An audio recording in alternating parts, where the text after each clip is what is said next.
What up? I am Emoticon Trash. This is my YouTube channel, and this will be part three series of Mind and Moments. Not a professional by any means, not an expert. This is just a self journey or like a self journal experience where I just talk to people, get to hear about their lives, just because I'm just interested with the human mind and everything. But yeah, I got a special guest with me here today. Do you want to introduce yourself a little bit? Sure. How would you like me to introduce myself? Just like name, like what you do for a living, kind of thing. Of course. Yeah. My name is Bryan. I'm a professional DJ, and I'm also do some wedding planning during the week. So most of what we do are weddings. But yeah, a lot of the DJ, MC hosting stuff. That's my job. Yeah, yeah. I love I love music, so that's always something cool to see, like on Hmm. just all kinds of social media, like DJing events, and it's just like the love Hmm. of music, being able to bring community together and just have fun, like especially probably with we went to the same school, so it was just like Hmm. during prom and stuff, just like listening to the DJ, and I'm like, oh, these are cool, like all these cool songs that we Yeah. all know, like Hmm. Molly Crew or something, or like you Hmm. know classic songs. Yeah. That was us. That was my company. We DJ the prom Really? every Okay. year. Uh-huh. Sweet. I've never gotten to do that one, but I got a we I DJ for is we're cool for seeing towns and stuff like that, local Yeah. places. DJ Bixby's prom, and I DJ for Kansas City and Dallas a few times a Okay. year and stuff like that. Wow. So yeah, been doing a lot. For Interesting. hmm So basically for today, I usually just kind of like to just keep it on a certain topic, but if we go somewhere else, no worries. This is kind of like the purpose of the channel. hmm Um, so I guess just start us off.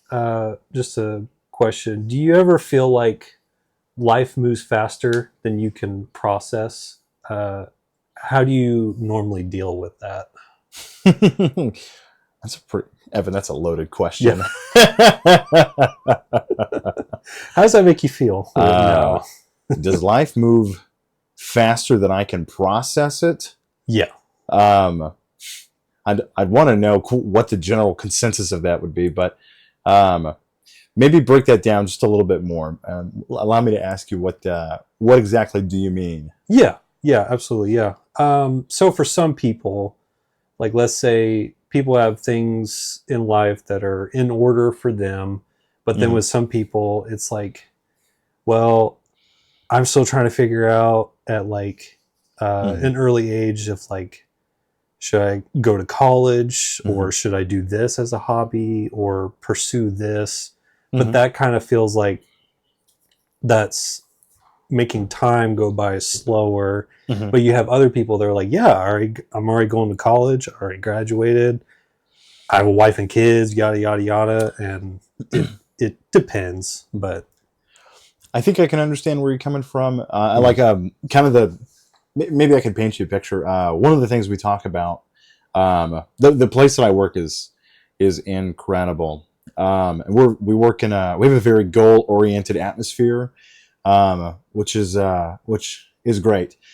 And just this week, my CEO, I get to work along with my CEO, and he said that when he started working in his life, he said something. He's like, okay, his boss told him like, okay, you need goals. You need goals in life. And mm, he's like, well, that's what a camp counselor would say. So I'm not going to take that advice, but it yeah, actually works.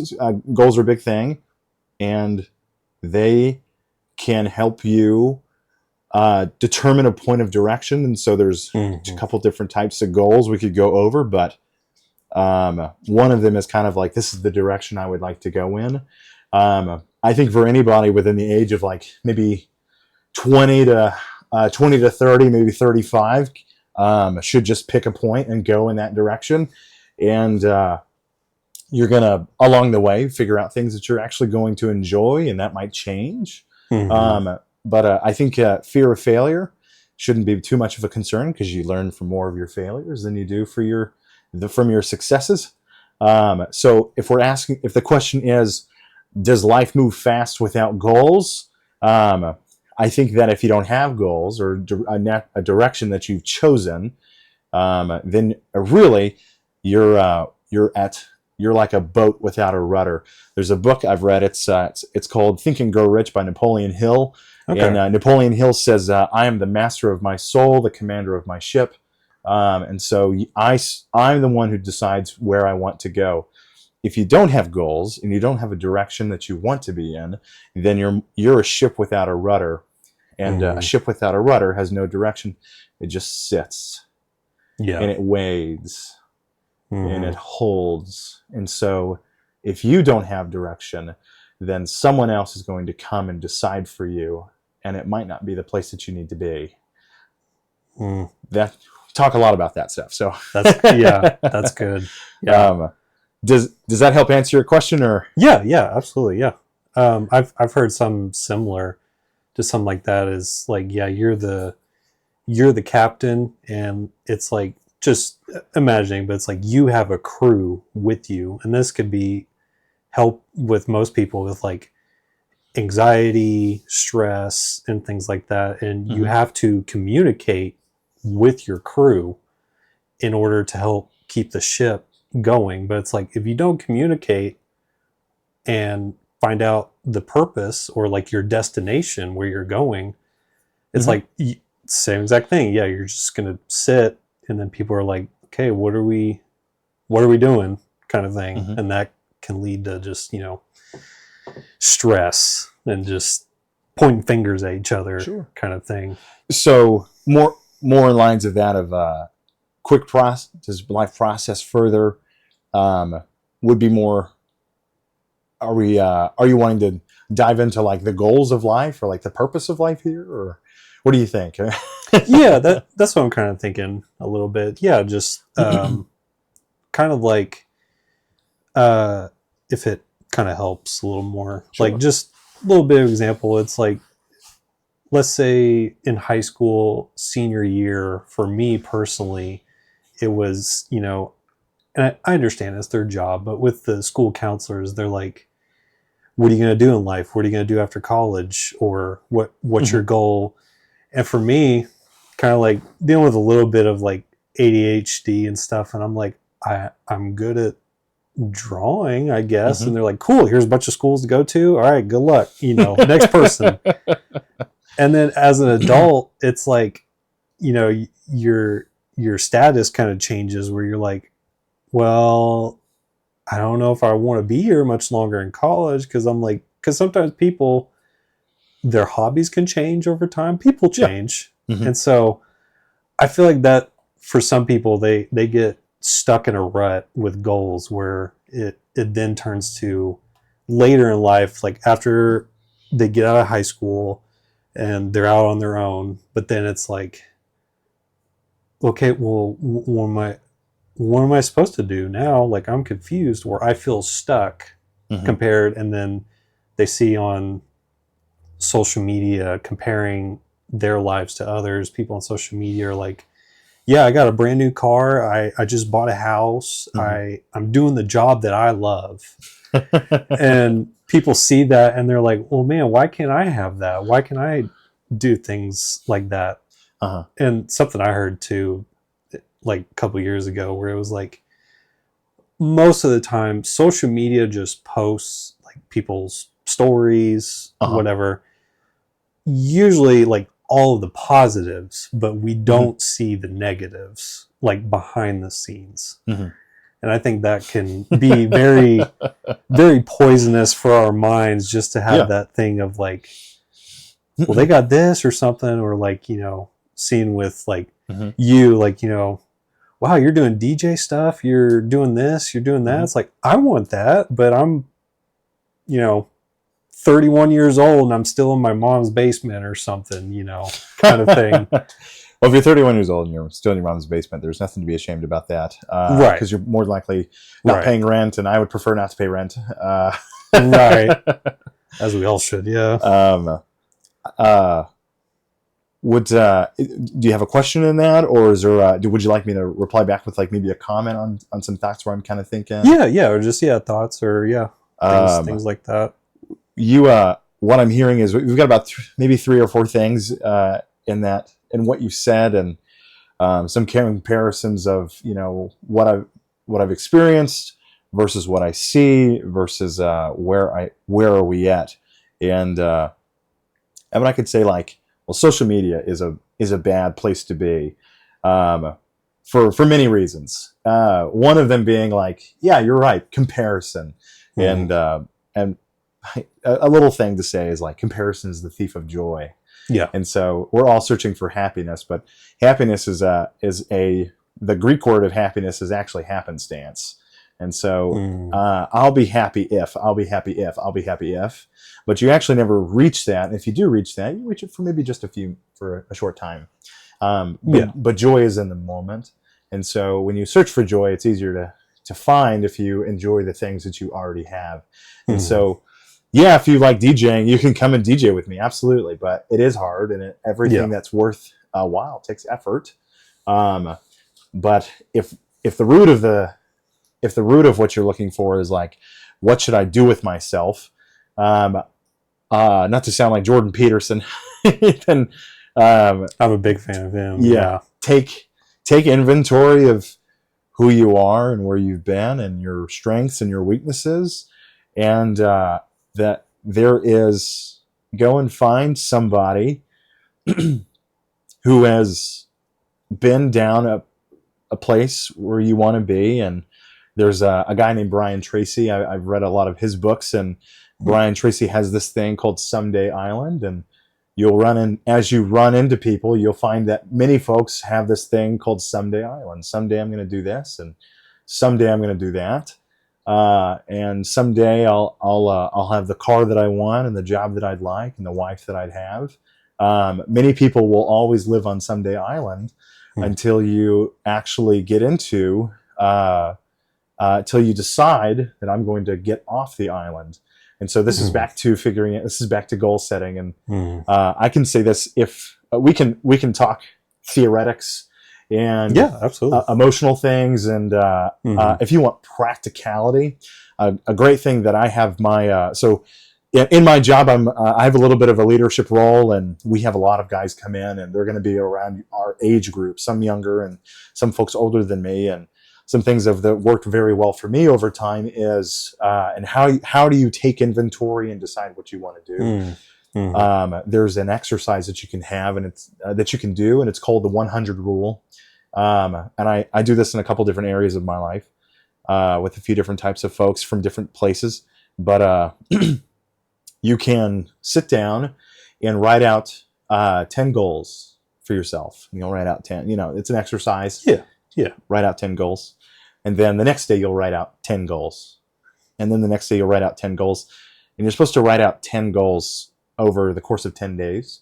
Okay. It's 10 by 10 by 10. And then you're at the end, you should have you should have 100 goals for yourself. And then you start to whittle those down into like, you whittle it down to maybe your top 50 or your top 20. And I might be getting this wrong. You guys can look this up if you want, but a little bit of Google search, and you whittle it down to like maybe your top 10. And if you wind up repeating many people will repeat the same goal over and over again in different ways. But you get down to those top 10 and you figure out, you refine the goals. Most of the time for people, if there's a book called Atomic Habits, and I've heard of that. It's a really good book. I highly encourage everybody to read it. Atomic Habits. We are creatures. We are creatures of habits, and so a man is a summit of his habits. And so the things that you practice daily, the good and the bad, culminate into who you are. And so Atomic Habits has some ways of breaking down of like, creating space of nurture and positivity, and creating, if you're wanting to lose weight, creating a space of health. If you keep donuts and you're within arm's reach at all times, you're trying to lose weight, you're not helping yourself. And so you put a bowl of fruit down. And Atomic Habits is like, if you get hungry, you reach for the fruit and you take that in and you eat it. And you're making choices, habits of your life. There's three or at the end of the 100 goals, the last 3 or 4 are the biggest changes, the things you really need to have to make actual change happen in your life. And so there's this is also in Think and Grow Rich, but it's called priming. I think we have a really big thing in the sycophant. Yeah. Of social media and stuff like that. Yeah. Evan, have you ever heard of what is it? Manifestation, I think. Yes. Yeah. Yeah. There's a little bit of bogusness to that, but the universe bends to my will because I want it to, or because I think hard enough to do it. Yeah. I mean, what do you think about that? Yeah. It's something I've had to just take a step back from, which it's like from manifestation. It might be different or kind of similar in a way, but the thing I've noticed, kind of going back to like when I graduated from high school and first started college, kind of thing. Still trying to figure out, like, do I really want to be like, an artist as a career, or I'm having like other hobbies, other interests in my head. Like maybe I want to start doing these things. And on social media, I've seen tons of like more advertisements where they're like, you can get your life together if you sign up for this plan, because look at me, I have a brand new Lamborghini I bought, and I have $10 million in my bank account, and you can too if you sign up for my program. Sure.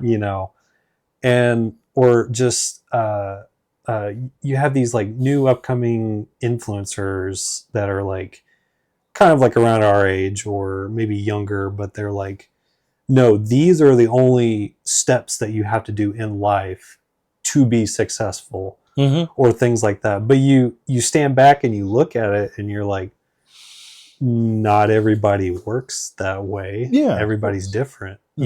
Just things that they're trying to pressure you as this is how society works, and that's the only way. I think so. Okay.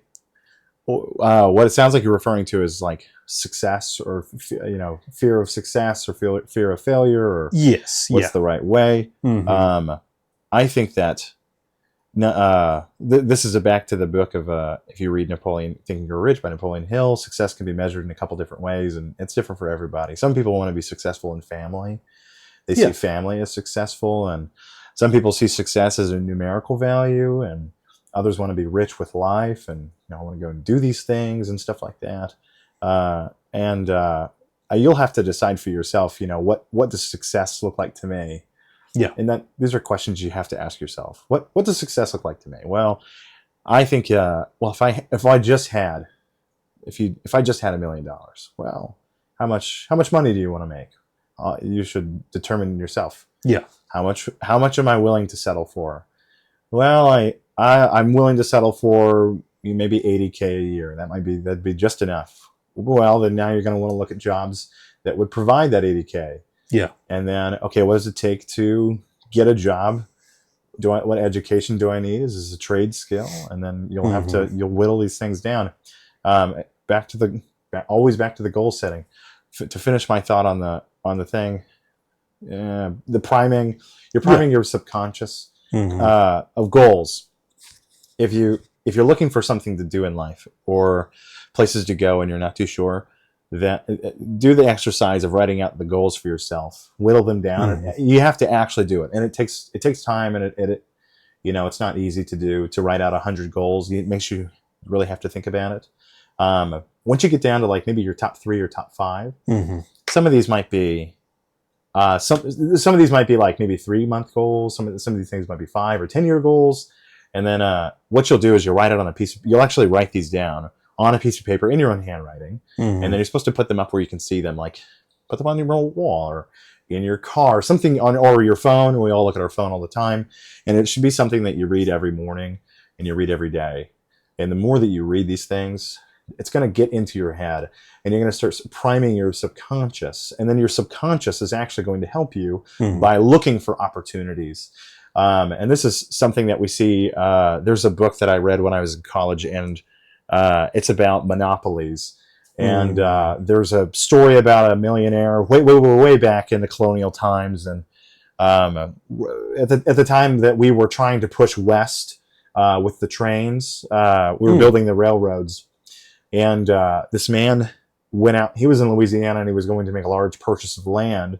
The landowner said that this land is useless. It's just a giant forest. The wood's not good for anything. It's not. The wood wasn't good enough for construction of buildings. It was a measly little plot of land, but to the man's mind, he saw opportunity. The opportunity wasn't in construction of buildings for that wood. The opportunity was construction of furniture. So he purchased the land and then was able to do he purchased the land, and then he spent about 5 or 6 years developing it.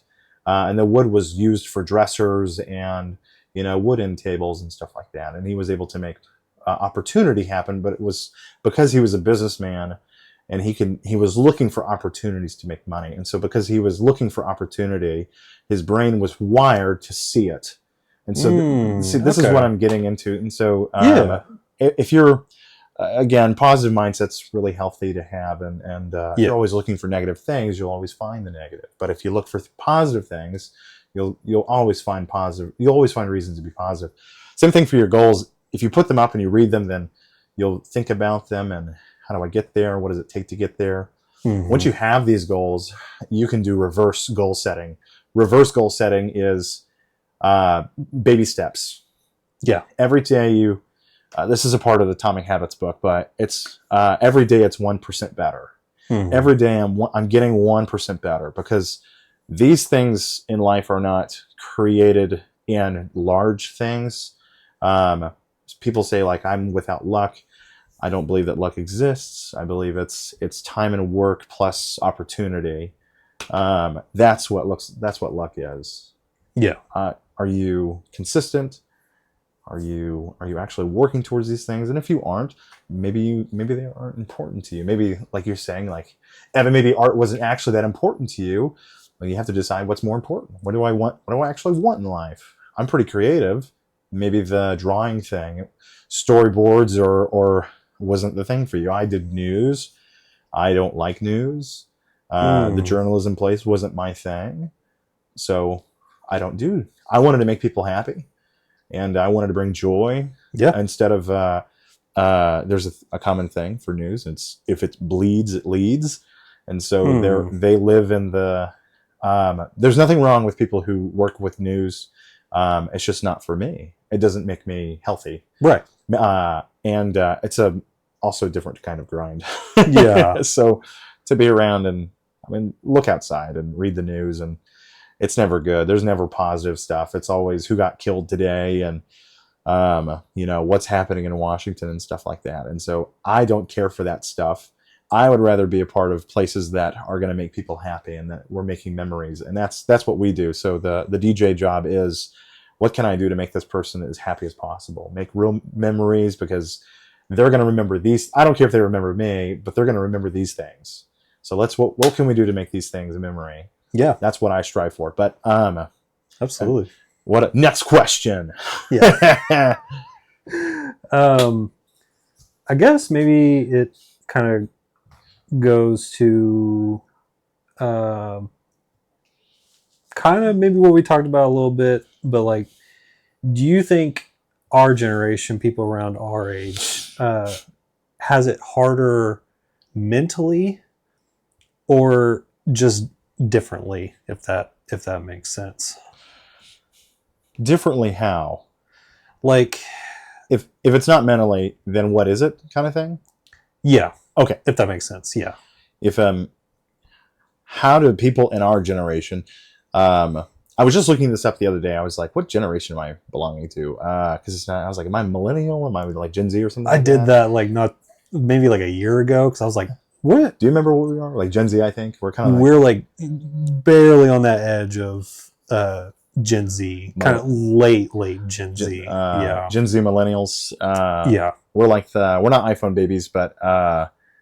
Because I remember when the iPhone came out and everyone's playing Doodle Jump in English class, but um, I there is a lot of talk about mental health, and I understand, like, yeah, mental health is a big problem. I also come to find that if you talk about it all the time, you know, it's if it's the only thing you think about is, oh, woe is me, then that's Yeah. again, that's what you're always going to be thinking about. But um, I don't know. This is something we struggle with, specifically at work, and it is for this age group of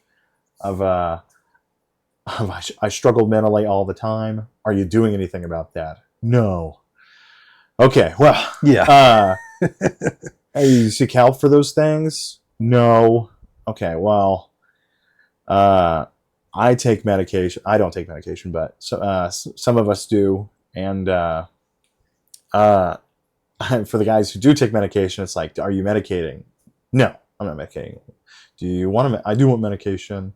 Have you made strives to go get medication? No. Why? Yeah. Why? How come? Tell me a little bit more about that. And Yeah. it's funny, in leadership sometimes it's a big mixture of I'm babysitting to I'm playing therapy session, and I'm also a guidance counselor. Yeah. Which is great. There's no other job like mine that does stuff like that, and where we really invest in people. I don't know. Yeah, I could. I'm I am not a professional by any means. Yeah. Nor do I believe that any of the comments I make are for any form or fashion. Should anyone think like, yeah, I'm gonna go do that, pull myself up by my bootstraps. Yeah.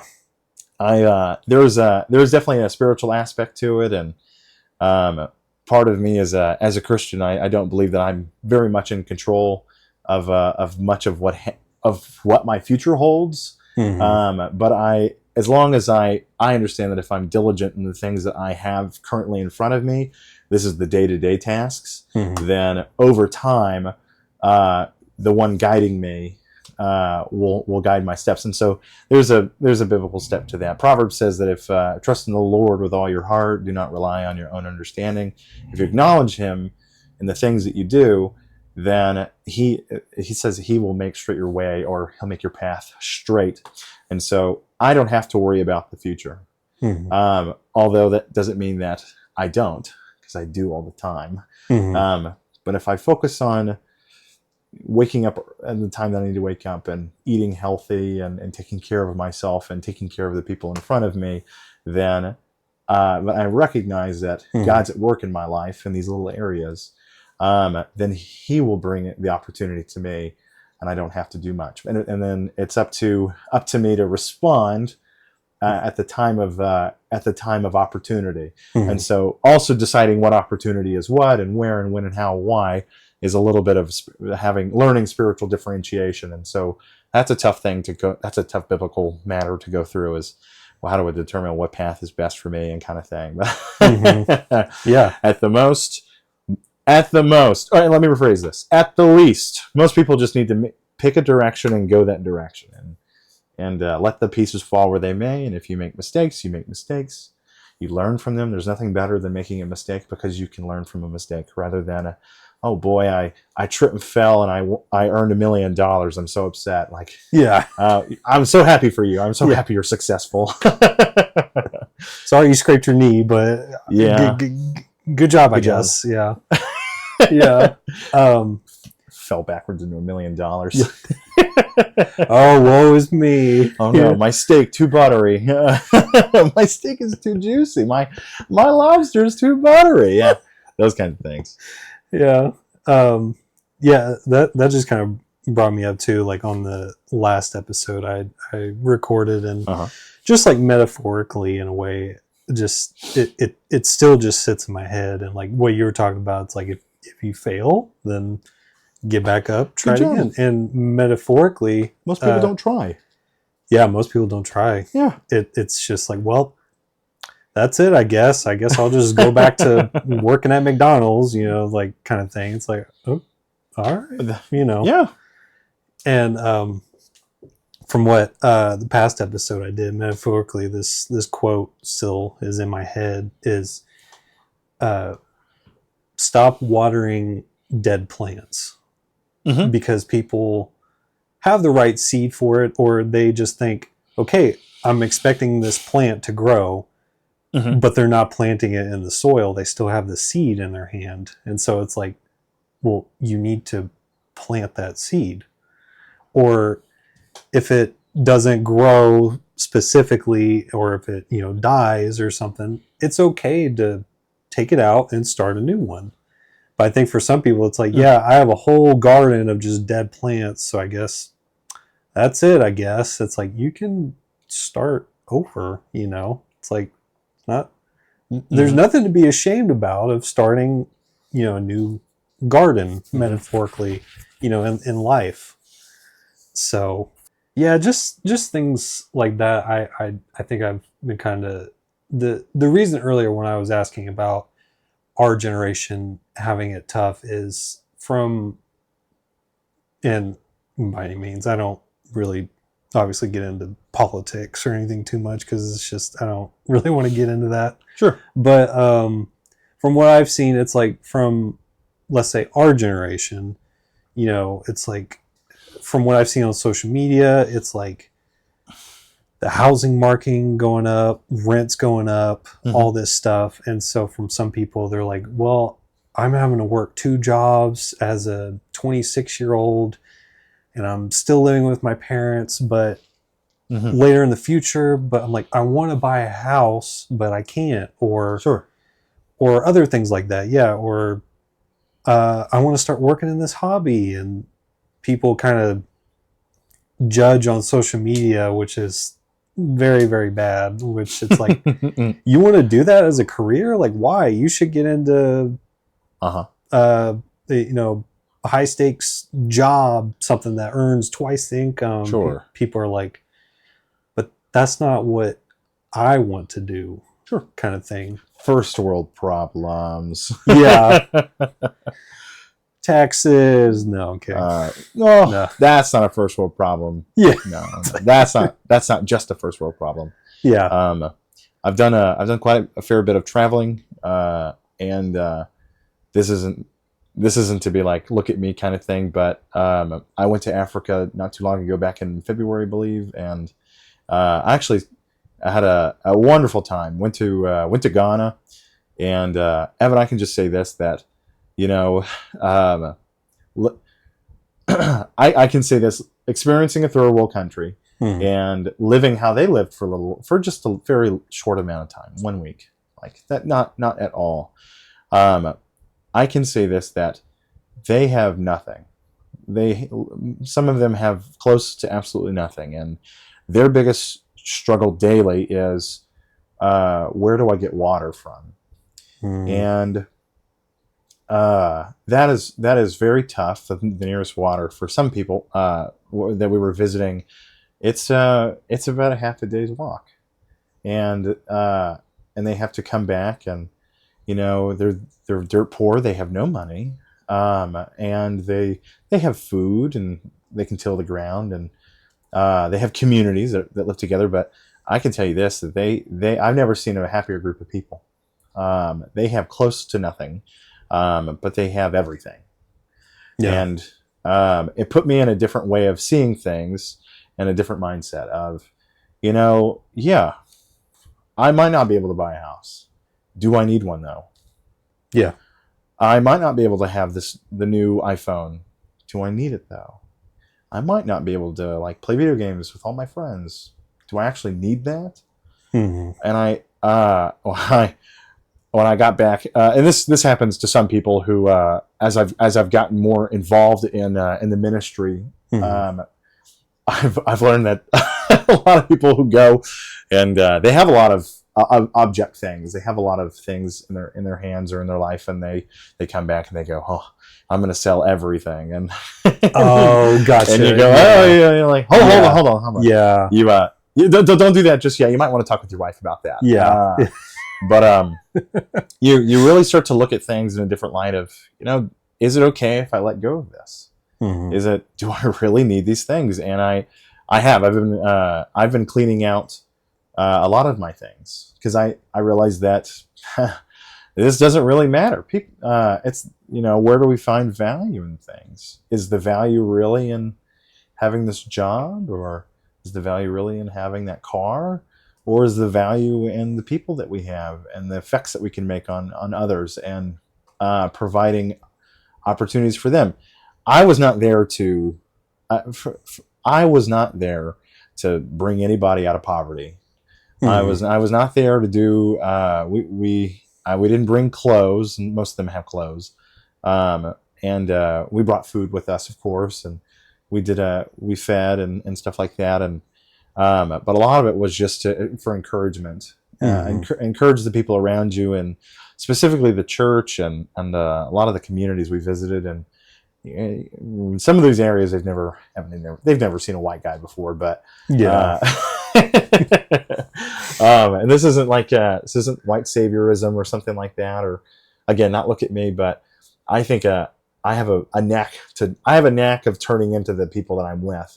So I was, yes, I'm American, but I was pretty much African for a whole week, and I like to say that because I didn't care about the differences that we had, but I cared more about, like, I have to learn their language, and what do we do, and how can I help, and do these chores and live this way. And I didn't care to take photos or anything of the stuff that I was doing, and but I can it made me realize, like, where's the real importance that life lies, and yeah, we all struggle with things, and it doesn't make living in America any easier. But it does make me think, like, aren't I grateful that I have a refrigerator full of food, and you walk into a grocery store and everything you need is on the aisles, and it makes you think of your friends and your people I would refer to as family in places where if they have a fever, they don't have medicine. They're just going to tough it out, and it's like, there's culture shock going over there, yeah, but there's culture shock coming back, and it doesn't leave you. So I'm in the mindset right now because I'm about to head out to the Philippines, and I'll be leaving on Friday for that. So we're gonna go and visit people in jail and stuff like that. So it's gonna be a lot of fun. But yeah. Anyways, I would say that's a good viewpoint of, like, with us today here. It's like the grind, the mindset, got to go to work, got to take care of the bills, responsibilities, the adult life. And then I'm sure going over there, and like what you were just saying, you're like, oh, they can't do much of this, or like, oh, that's how they do things over here. And I'm sure for some people, I've heard, tons of other stories like that, where they go, they're like, you guys don't do this, or you guys don't have that. And because we're so used to it, and people are like, no, we don't. No. And then you come back and it's just like, oh my gosh, and I'm sure for some people too, I think I've heard too, they're like, I got to start putting these things to action immediately. Like, I got to, sell a bunch of stuff, and like build life change. Yeah. Life change. Yeah. Not much of a somewhat, but like, I remember going to, I'm not saying having things is bad. Yeah, exactly. Not at all. Yeah. But like going, to, Estes Park, Colorado, a couple of years, and just being surrounded by nature and things, and the mountains all around you, beautiful weather. And obviously that was during kind of high school ish kind of time, but it was just one of those things where I was like, I don't want to leave. I want to stay here for a couple more days because this place is beautiful. Yeah, like I've fallen in love with it. And then coming back here, and from where we're at, it come back, it's 100-degree heat and stuff, and stuff, and I'm like, oh, man. Do you live to work, or do you work to live? Yeah, that's a good question. Yeah. Yeah. And something like my dad used to ask me too, like when starting high school and stuff, he was like, do do you see yourself as, working as a young age, and then when you get older, you play for the rest of your life? Like, you just get to play, or do you play now, play, but then you have to catch up later on when you get older? Then you have to work. Meh. Yeah, You should. There's a book called Rich Dad Poor Dad that talks about that. Anyways, yeah. I don't know. I've heard some stuff about that too. Yeah. Yeah, Jordan Peterson. I've been taking a lot of notes 12 Rules for Life. from him. Yeah. Uh I really want to read the book, We Who Wrestle with God. I don't know if you've read that one I yet. saw it on the Target shelf just yesterday. Really? Okay. Yeah, I was shopping at Target looking at books. Yeah. I just started getting into Audible, just listening to audiobooks. Because to me personally, it's kind of a struggle for me personally to read a physical book and go over a couple paragraphs and a few pages, and then I'm like, What did I just read? What did I just read? And so I had to like go back and look. That's the ADHD. And then after I started doing Audible, and next thing you know, I was like in like 6 or 7 chapters, and I'm like, you're a listener? Oh my gosh, yeah. How do you retain? How do you retain? Do you know that about yourself? Do you know how you retain information? I'm not saying like, that's not a rhetorical question, people. It's more of like, you specifically, do you know how you retain stuff? Right. Listening, like when somebody is like trying to explain to me about something, that makes it more obtainable for me. Like, oh, I get it. Then reading the instructions, like in instructions, like if you're at a job or something, they say, okay, here's the training you need to do, but they give you a piece of paper and tell you how to do it. But I'm like, okay, can you physically show me how to do it? Yeah, just like, can you just show me how it works so I know? I think that's kind of how it is, like with Audible. And I love Audible. I've already read. I can listen. I've already read like 3 or 4 books already. Gotten through 3 or 4 books. Listen to books. Yeah, listen to books. I think listening is great. I think there's like a couple ways to commit memory. Like, some people are really good at like retaining knowledge via reading, and others by writing things out and hearing it, speaking it. There's a lot of things you can practice. You can practice reading. I know books are hard. I know some books are really hard. But I have found that I have a different way of doing it. But I like read. I'm really bad about this. So I have like 4 books I'm reading all at the same time. And I'll read for a little while, one book, and then it's like I get fatigued off of reading about one thought, and then I have to put that down. And I own a lot of bookmarks. I bookmark it, and I go on to something else, and I pick that up. But I have no trouble with picking up where I left off, even if I am doing that. Yeah. So I'm a little strange in that way, but it does take me longer to get through them because I'm doing multiple things at once, rather than some folks are really good at like, I'm going to dedicate myself to this book and I'm going to read till it's finished. I don't do that. Yeah. I'm a let me read 4 or 5 things at once, and it's never been that bad. But I have 3 books I'm reading right now, and they all sit in front of me, and I carry them with me, and it's like, I read that one, okay, I've read enough. I've read about an hour. I've read 2 chapters, and I'm gonna put it down. Yeah, and it's like I have to soak in. That's what it soak. What else you got? Well, honestly, I think that'll about do it. I think, and but yeah, anybody watching, do you have like any just like short advice or anything you would like to give?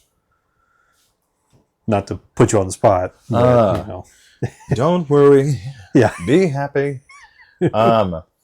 No, I don't really have any like, amazing off the wall advice. It depends on what what your audience is made up of, right.